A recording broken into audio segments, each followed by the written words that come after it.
Hello दोस्तों, आप सभी का स्टडी फायर क्लासेस में स्वागत है। दोस्तों, आज जो है बहुत छोटा टॉपिक है लेकिन बहुत ही महत्वपूर्ण है। आप देखेंगे तो ऋग वैदिक कालीन जो नदियां हैं और उनका आधुनिक नाम पूछता है कि ऋग वैदिक काल में उनका नाम क्या था, अब आधुनिक में उन्हें क्या कहा जाता है, किस नाम से जाना जाता है। तो नदियों के नाम से क्वेश्चन बने हैं, इसलिए आप इसे बहुत ही ध्यान से सुने क्योंकि ये छोटा टॉपिक है लेकिन महत्वपूर्ण है। कई बार एग्जाम में क्वेश्चन बने हैं।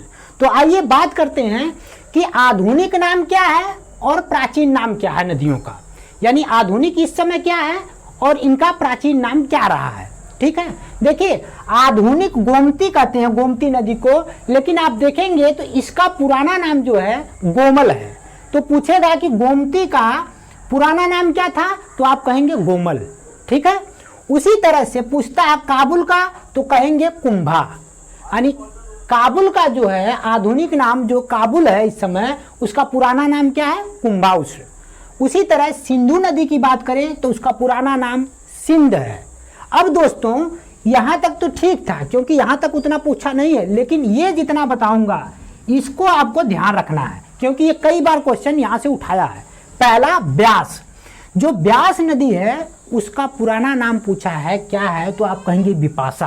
क्या, बिपाशा। उसी तरह से आप बात करेंगे झेलम का, तो झेलम का पुराना नाम बितिस्ता है। क्या है, बितस्ता।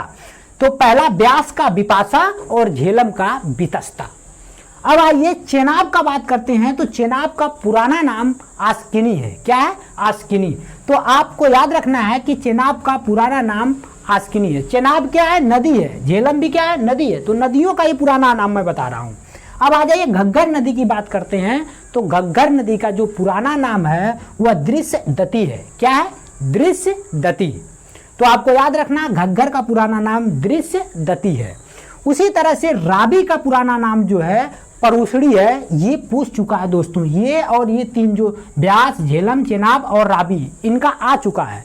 तो राबी का जो पुराना नाम है वो परूसड़ी है। राबी नदी का पुराना नाम क्या है, परूसड़ी। अब आते हैं बात करते हैं गंडक का, तो गंडक नदी आप देखेंगे तो निकलती है नेपाल से और इसका भी पूछा जा चुका है। इसका पुराना नाम सदा नीरा है। तो कौन सी नदी है जिसका इस समय आप कहेंगे तो गंडक नदी नाम पड़ा है, तो आप कहेंगे सदा नीरा नदी का नया नाम गंडक है लेकिन पुराना नाम क्या है, सदा नीरा। अब आ जाइए कुर्रम की बात करते हैं, तो क्रूमू है।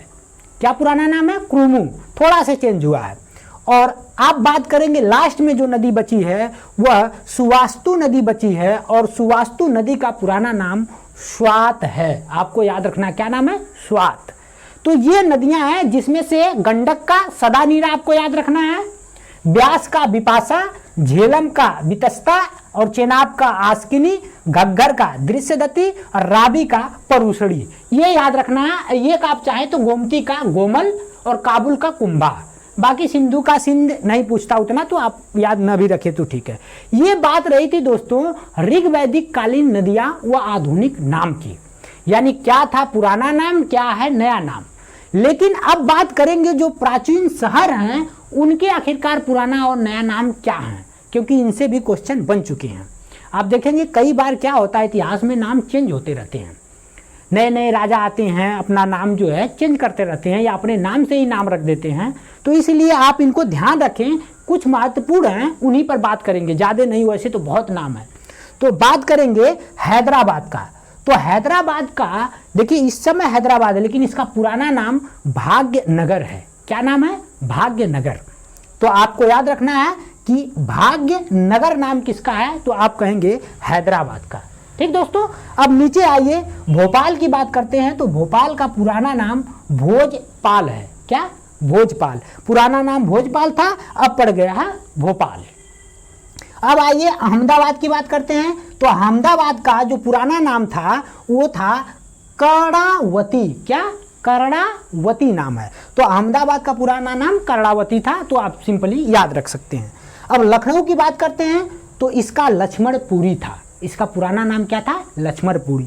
तो लखनऊ का पुराना नाम लक्ष्मणपुरी और नया नाम पूछे, ऐसे पूछ भी सकता है कि लक्ष्मण जो पुरी है उसका लक्ष्मणपुरी का जो नया नाम इस समय है वो क्या है, तो आप कहेंगे लखनऊ, लेकिन जनरली आप देखेंगे तो पूछता पुराना नाम तो लक्ष्मणपुरी।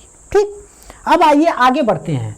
पटना का कई बार पूछा जा चुका है, इसलिए पटना का आपको याद रहना चाहिए पाटलिपुत्र। पटना का पुराना नाम, देखिए इसमें सबसे महत्वपूर्ण पटना है, अभी आगे बताऊंगा और कौन कौन सा याद करना है। पटना का पाटलिपुत्र पुराना नाम है। आजमगढ़ का आप याद, क्योंकि हम आजमगढ़ से रहने वाले हैं तो आप जानते हैं सबको अपना जिला प्यारा होता है, तो आजमगढ़ का पुराना नाम आगे याद रखना चाहें तो आर्यगढ़ है। क्या है? आर्यगढ़। और औरंगाबाद का पुराना नाम आप देखेंगे तो इसका पुराना नाम जो था वो संभाजी नगर था। क्या था? संभाजी नगर। औरंगाबाद का पुराना नाम क्या था? तो संभाजी नगर था। और गुवाहाटी, दोस्तों गुवाहाटी का आप देखेंगे जब इसके बारे में पढ़ेंगे तो कहीं कहीं लिखा है कि असम जो था, असम का पुराना नाम प्राग ज्योतिषपुर था, बाद में उसका नाम कामरूप पड़ा। लेकिन आपको ध्यान रखना, क्योंकि एग्जाम में आ चुका है, इसलिए एग्जामिनर जो बनाया होगा वो काफी अच्छा स्टडी किया होगा, इसलिए आपको यही याद रखना है कि गुवाहाटी का पुराना नाम प्राग ज्योतिषपुर है। इसको आपको ध्यान रखना है कि गुवाहाटी का पुराना नाम क्या है, तो प्राग ज्योतिषपुर। और असम का क्या है, तो कहेंगे कामरूप। जो कि मैं असम का राज्य दर्शन पढ़ाया था तो मैंने कामरूप के बारे में बताया था कि कामरूप का जिक्र जो है किस किस बुक में है। आप देखेंगे तो मैंने बताया था कि जो इलाहाबाद का जो समुद्रगुप्त का शिलालेख है उसमें जिक्र है इस कामरूप का। ठीक है, और आप और भी देखेंगे तो चीनी यात्री जो था वेनसांग, जिसका मैंने कहा था उसकी बुक जो थी उसमें भी इस कामरूप का जिक्र मिलता है। ठीक है, तो अब आइए बात हम कर रहे थे कहां तक का, तो हम गुवाहाटी का प्राग ज्योतिषपुर तक बता दिए थे कि गुवाहाटी का पुराना नाम क्या था, तो प्राग ज्योतिषपुर था। अब आइए उज्जैन की बात करते हैं, तो उज्जैन भी आ चुका है दोस्तों। देखिए एक मैं पटना पे ज्यादा बल दिया था, पाटलिपुत्र पुराना नाम, और उज्जैन का पुराना नाम कई बार आ चुका है, अवंतिका था। क्या था? अवंतिका। यानी उज्जैन का पुराना नाम अवंतिका है। आप देखेंगे तो उज्जैन जो है क्षिप्रा नदी के किनारे बसा हुआ है, ये भी पूछा जा चुका है। अब बात करते हैं दिल्ली का, तो दिल्ली का जो पुराना नाम है देखिए ये भी आ चुका है, इंद्रप्रस्थ। तो इंद्रप्रस्थ, अवंतिका, पाटलिपुत्र, यानी पटना का पाटलिपुत्र, फिर उज्जैन का अवंतिका और दिल्ली का इंद्रप्रस्थ, ये पुराने नाम हैं। अब आगे आइए बात करते हैं पानीपत का, तो पानीपत का पर्णप्रस्थ नाम है। क्या? पुराना जो नाम था ये पर्णप्रस्थ था, किसका? तो पानीपत का। ठीक है, अब बात करते हैं पानीपत के आगे बागपत का। बागपत भी आप जानते हैं बहुत प्रसिद्ध है, तो बागपत का जो पुराना नाम था वो बागप्रस्थ था। ठीक, प्रस्थ जोड़ देना, देखिए बाग इसमें भी है, बाग उसमें भी है, प्रस्थ जोड़ देना, तो बागपत का पुराना नाम बागप्रस्थ है, प्रस्थ था। इस बात को ध्यान रखना, मैं है बोल रहा हूं लेकिन आपको ध्यान रखना कि पुराना नाम है तो ये था। ठीक है, इस बात को भी ध्यान रखना है, ऐसा नहीं कि मैं जो बोल रहा हूं वही आप सुने जा रहे हैं। ठीक, अब आइए आगे बात करें तो फैजाबाद की बात करते हैं। तो फैजाबाद का पुराना नाम, ये भी इंपॉर्टेंट है, इसको भी याद रखने हैं। क्या था? अवध। अवध जो है इसका पुराना नाम था फैजाबाद का। अब आइए पोरबंदर, क्योंकि पोरबंदर जानते हैं आप बहुत प्रसिद्ध है, क्योंकि ये सारे जो जगह हैं गांधी जी से जुड़े हुए हैं, तो उनका नाम आते ही इन चीज़ों का एक तरह से वैल्यू बढ़ जाता है इन स्थानों का। तो पोरबंदर जो है दोस्तों, इसका जो पुराना नाम था वह सुदामापुरी था, सुदामापुरी। तो इस बात को आप रखने हैं कि पोरबंदर का पुराना नाम सुदामापुरी था, इस समय क्या है? पोरबंदर है। असम का मैंने बताया कामरूप है, असम का कामरूप, यानी असम का पूछ चुका है कि असम का पुराना नाम क्या है, तो कामरूप था। इस बात को याद रखना कि असम का पुराना नाम क्या था, तो कामरूप था।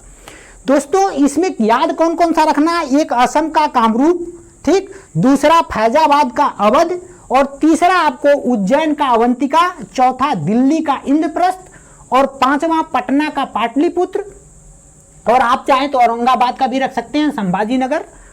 और इसके बाद आपको क्या रखना है, एक लखनऊ का आप याद रख लीजिए, लक्ष्मणपुरी। बाकी आप हैदराबाद का भाग्यनगर रखें न रखें, भोपाल का भोजपाल रखें या न रखें, कोई ज़्यादा फर्क नहीं पड़ता। तो ये सारी चीज़ें हैं जो कि बहुत ही महत्वपूर्ण हैं। और नदियों में दोस्तों ये नदियाँ एकदम याद होना चाहिए, क्योंकि इनसे ज़्यादा शहरों के प्राचीन नाम से ज़्यादा इन नदियों से क्वेश्चन बने हैं। ये छोटा टॉपिक लगता है दोस्तों हमको आपको, लेकिन ये चीज़ें जब आ जाती हैं ना तो ये हमारे 1-2 नंबर लेके चली जाती हैं बड़े आसानी से। तो बड़े दुख होता है बाद में कि क्यों ना हम इतना छोटी टॉपिक को क्यों छोड़ दिए। तो इसलिए आप इसको भली बात बढ़िया से याद कर लें। ठीक है दोस्तों, तो आप जो है चैनल को शेयर, सब्सक्राइब और लाइक करें। आपसे मिलते हैं अगले लेक्चर में, तब तक के लिए धन्यवाद।